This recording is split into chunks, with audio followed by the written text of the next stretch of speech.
Imagine we wanted to reduce all of those values to a single value. And in those scenarios, you can use a reduce method for arrays. So let's say const sum, for example, is equal to numbers dot reduce. So we are going to call the reduce method. And this one works a little bit different from the filter and the map method. Again, we need a callback function. So we need to define a function that we're going to execute for every single iteration of this reduce method. So let's say we're going to get an accumulator. So this one essentially always stores the accumulator result, so the intermediate result. Now we will also have a current value, and this current value will essentially change for every single iteration. Obviously the accumulated value will also change for every single iteration, but the current value will always hold one of those values during every single iteration. So iteration 1, it will be 1, iteration 2, it will be 2, iteration 3, it will be 3, and so on. And then we are going to define our callback function. And after this function, so after our method body, we can define an initial value. And in our case, we want to use an initial value of 0. But let's say maybe we want to use 100 as the initial value, so really see what the point of this initial value is. So this is essentially the start value.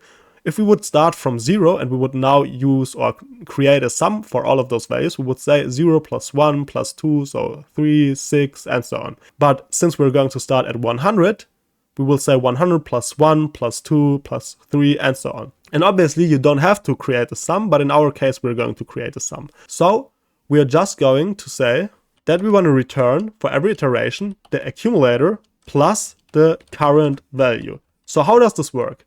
First of all, let me console.log the value so we see that this really works.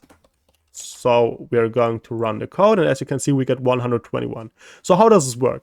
The accumulator always has the current value. Since we are starting with 100 for the first iteration, our accumulator holds the value 100 since this is the start value.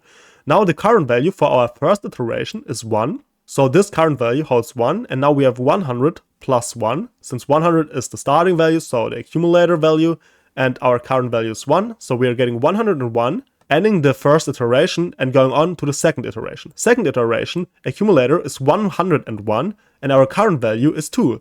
So again, we're going to say 101 plus 2 is equal to 103. We're going to store 103 inside of our accumulator and going on to the next iteration where we say, okay, current value is 3 right now. So we're doing again the exact same logic for every single one of those elements. So 3, 4, 5, 6, and then we're ending up with that sum. So we can also obviously say for the starting value, and that's probably the common way, that we're just going to use 0. And now we can console log this again and we're just getting 21. So yeah, makes sense, I would say.